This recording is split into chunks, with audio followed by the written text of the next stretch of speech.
What I'd like to do now is introduce this amazing, dynamic former Lieutenant Governor of New York. She's going to talk about our favorite subject, Obamacare. You're going to be thrilled. She's great. So without any further ado, Dr. McCaughey, come on up. Thank you. Hello. Thank you. Thank you. And I am thrilled to be here today and to see so many old friends here in the audience. You know, I've come to New Hampshire 13 times to warn about the dangers of this law, Obamacare. This time, I'm here for a different reason. I'm here to announce that Obamacare is collapsing. That's right. It is near its end. Despite all the hoopla, only about 10 million people out of a nationwide population of 318 million have signed up for these Obamacare plans. Fewer than half the uninsured who were eligible for government subsidies have signed up for Obamacare. That's right. The majority are saying no thank you to this. Obamacare is in a death spiral. Insurers are losing billions of dollars a year trying to sell these Obamacare plans. In fact, 3 of the largest commercial insurers have already signaled that they're heading for the exit at the end of 2016. Once the insurers drop out, Obamacare is dead. That's right. Of course, Hillary isn't acknowledging that. She is crisscrossing the nation, lying to voters, claiming that voting for her will ensure the survival of Obamacare. In fact, she's offering minor adjustments to Obamacare, like more research for Alzheimer's or more autism programs. That's like buying wiper blades when your transmission is shot.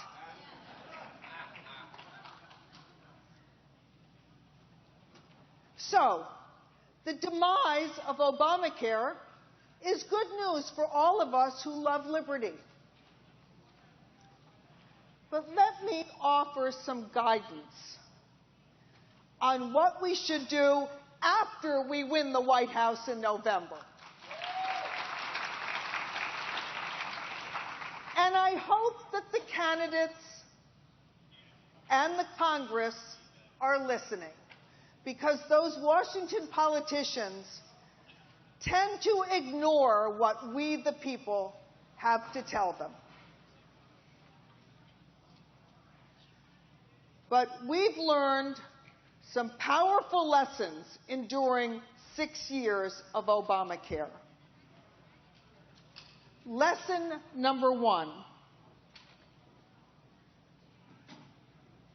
Next time, keep it short. Don't give us another 2,572-page comprehensive health reform. Comprehensive is Washington's synonym for unread. That's right. It's the very size of this law that poses a danger. Madison warned in Federalist 62 against ever allowing Congress to pass a law, and these were Madison's own words, so voluminous that no one can read it, or so frequently changed that a reasonable man does not know what the law is. That is Obamacare to a T.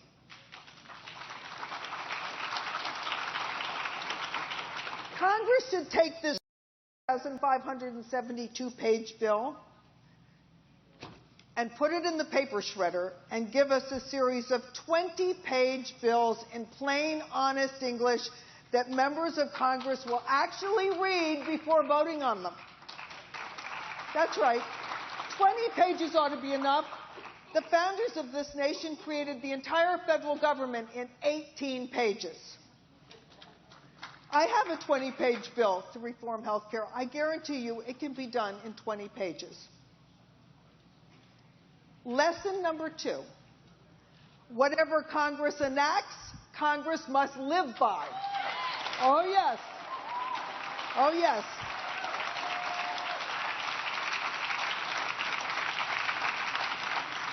Congress called this the Affordable Care Act. Affordable for everybody except them.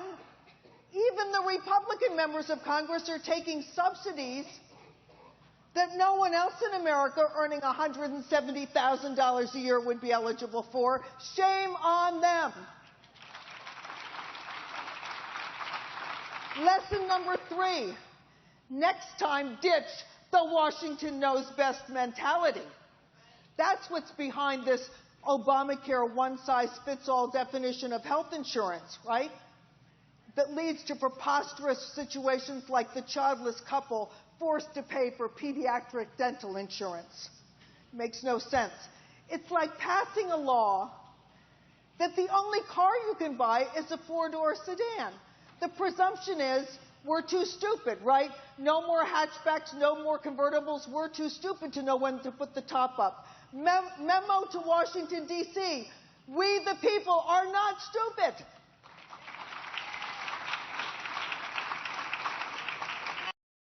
Now, on a very serious note, lesson number 4. Do not empower the federal government to dictate how doctors treat their patients.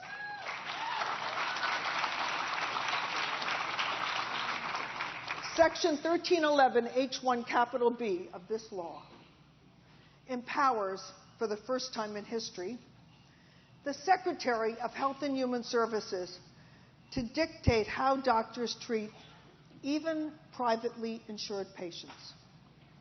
And you can see it right now because the federal government is telling doctors to stop ordering annual prostate-specific antigen tests, PSA tests, for their male patients. Even though we have seen the results in Europe, where many countries have already done this, we have seen an alarming rise in men diagnosed with advanced prostate cancer, too advanced to be successfully treated. That shouldn't happen here.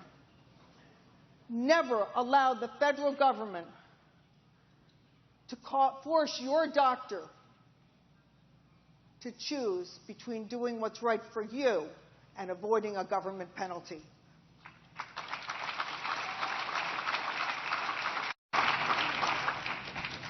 Lesson number 5. Do not break the bank over health reform. This country is $18 trillion in debt. $18 trillion in debt. We need entitlement reform. And the best way to reform entitlements is to stop creating new ones.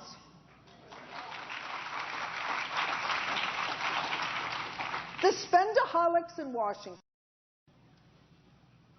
and around the country have pushed overall government spending up to 40% of GDP. Think about it. 40% of everything all of us produce going to work every day.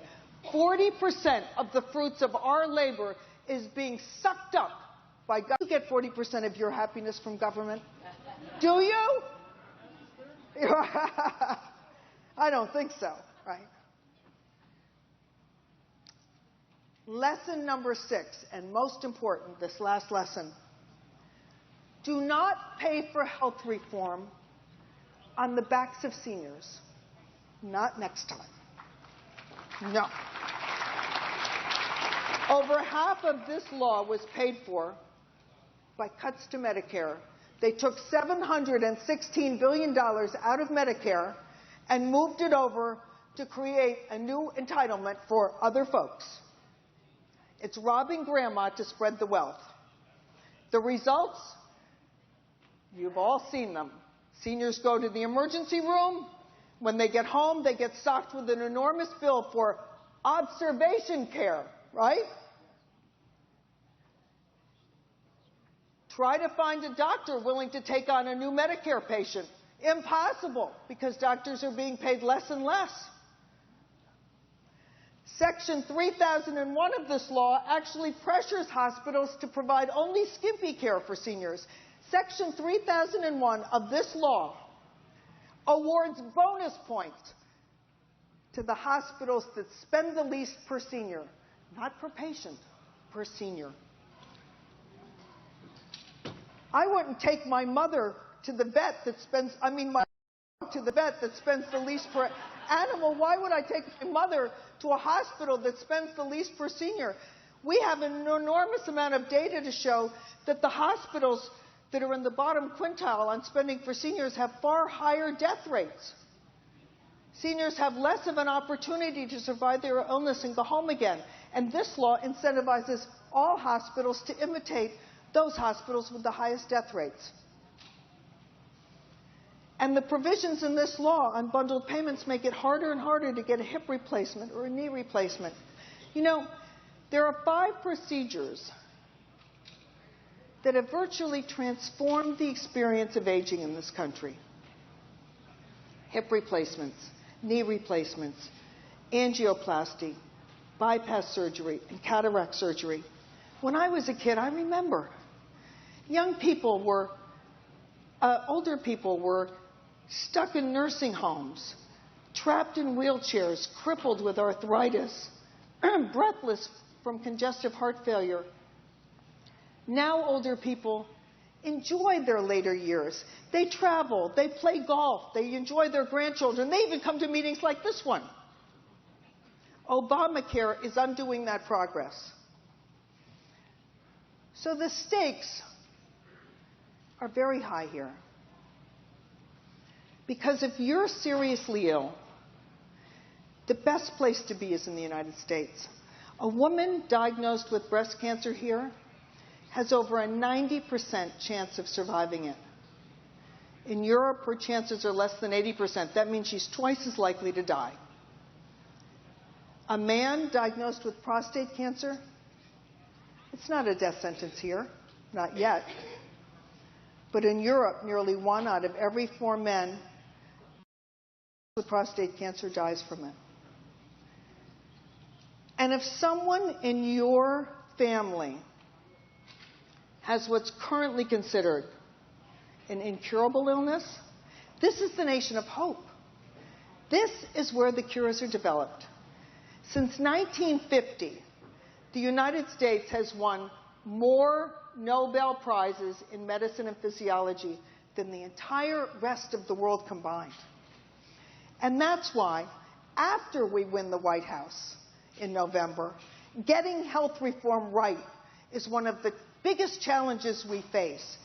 Getting it right to protect the finest healthcare system in the world, and getting it right to protect our liberties. Because freedom isn't free. It's up to you and me. Thank you.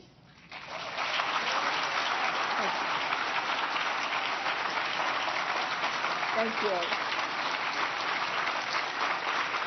Thank you.